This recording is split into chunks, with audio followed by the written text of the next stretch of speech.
السلام علیکم ورحمۃ اللہ وبرکاتہ۔ الحمدللہ رب العالمین والصلاة والسلام علی سید المرسلین وعلی آلہ وصحبہ اجمعین، اما بعد فقد قال اللہ تعالی اعوذ باللہ من الشیطان الرجیم بسم اللہ الرحمن الرحیم یثبت اللہ الذین آمنوا بالقول الثابت فی الحیاۃ الدنیا وفی الآخرہ۔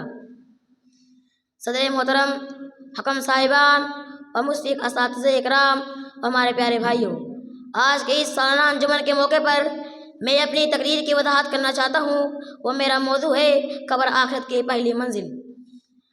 آخرت کی منزلوں میں سے سب سے پہلی منزل قبر ہے۔ اگر یہ منزل آسان طے ہو گئی تو بعد کی منزلیں آسان ہوگی، اگر لیکن قبر کی منزل سخت ہو گئی تو بعد کی منزلیں اور بھی زیادہ سخت ہوگی۔ حضرت عثمان غنی رضی اللہ عنہ جب کسی قبر کے پاس کھڑی ہوتی تو اس قدر روتی کہ رس مبارک آنسو سے تر جاتی تھی۔ لوگوں نے ان سے کہا کہ آپ کے سامنے جنت اور دوزخ کا ذکر، جنت کے ثواب اور جہنم کے عذاب کا تذکرہ ہوتا ہے، لیکن آپ اس پر اس قدر نہیں روتے جتنا آپ قبر کو دیکھ کر روتے ہیں۔ تو حضرت عثمان رضی اللہ عنہ کہتے ہیں کہ رسول صلی اللہ علیہ وسلم فرماتے ہیں ما رأیت منظرا قط الا القبر ابد من، میں نے قبر سے زیادہ خوفناک کوئی منظر نہیں دیکھا۔ کوئی دن ایسا نہیں گزرتا کہ قبر یہ نہ کہتی ہو کہ میں بیگانگی کا گھر ہوں، میں تنہائی کا گھر ہوں، میں مٹی کا گھر ہوں، میں کیڑے مکوڑے کا گھر ہوں۔ لیکن جب بندہ مومن قبر میں دفن کیا جاتا ہے تو اس سے قبر کہتی ہے تیرا آنا مبارک ہو، جو لوگ میرے پشت پچتے تھے ان میں سے تو میرے نزدیک سب سے زیادہ محبوب تھا۔ آج جب کہ تمہیں میرے سپرد کیا گیا ہے تو اپنے ساتھ میرا معاملہ دیکھنا کہ میں تیرے ساتھ کتنا اچھا سلوک کرتی ہوں۔ اس کے بعد قبر حدیث نکاح تک کشادہ ہو جاتی ہے اور جنت کا دروازہ کھول دیا جاتا ہے۔ لیکن جب فاسق و فاجر یا کافر بندہ قبر میں دفن کیا جاتا ہے تو اس سے قبر کہتی ہے تیرا آنا مبارک ہو، جو لوگ میرے پشت پچتے تھے ان میں سے تو میرے نزدیک سب سے زیادہ مبغوض تھا۔ آج جب کہ تمہیں میرے سپرد کیا گیا ہے تو اپنے ساتھ میرا معاملہ دیکھنا کہ میں تجھ کو کس طرح سزا دیتی ہوں۔ اس کے بعد قبر اس مردے کو اس طرح دبوچتی ہے کہ دائیں طرف پسلیاں بائیں طرف کے پسلیوں میں اور بائیں طرف پسلیاں دائیں طرف کے پسلیوں میں گھس جاتی ہیں، اور اس پر 70 رستے دوسرے روایت کے مطابق 99 رستے اس پر مسلط کر دیے جاتے ہیں۔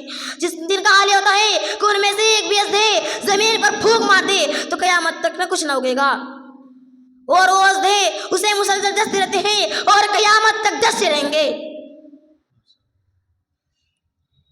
رسول صلی اللہ علیہ وسلم فرماتے ہیں کہ جب مردہ قبر میں دفن کیا جاتا ہے تو اس کے بعد 2 فرشتے آتے ہیں جن کے رنگ کالے اور آنکھیں نیلی ہوتی ہیں۔ ان میں سے ایک منکر دوسرے کو نکیر کہتے ہیں۔ وہ مردوں سے 3 سوال کرتے ہیں، ماں رب کا تیرا کون ہے، ماں دین کا دین کیا ہے، ماں کنت تقولی فی رجل محمد، تم محمد کے بارے میں کیا کہہ رکھتے ہو۔ اگر انہیں ایک بندہ ہوتا ہے تو جواب دیتا ہے میرا رب اللہ ہے، میرا دین اسلام ہے، میرے نبی محمد صلی اللہ علیہ وسلم ہے جن کو اللہ تعالیٰ نے حق کے ساتھ مبعوث کیا تھا۔ لہذا حکم ہوتا ہے کہ جنت کا فرش، جنت کا لباس عطا کیا جاتا ہے اور جنت کا دروازہ کھول دیا جاتا ہے جس سے وہاں جنت کی خوشگوار اور مہک آنے لگتی ہے۔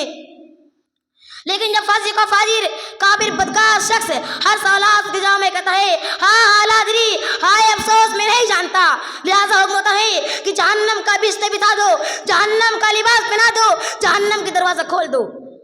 چنانچہ جہنم کا دروازہ کھول دیا جاتا ہے جس سے جہنم کی گرم گرم ہوا آنے لگتی ہے اور اس مردے کی قبر اس طرح اس قدر تنگ کر دی جاتی ہے کہ پسلیاں ایک دوسرے میں گھس جاتی ہیں اور اس پر ایک اندھا فرشتہ عذاب دینے کے لیے مسلط کر دیا جاتا ہے جو اپنے لوہے گھر سے اس کی قیامت تک پٹائی کرتا رہتا ہے، اور مردہ درد و تکلیف کے مار چیختا ہے اور اس کے چیخنے کی آواز انسان اور جنات کے علاوہ سارے مخلوق سنے گی۔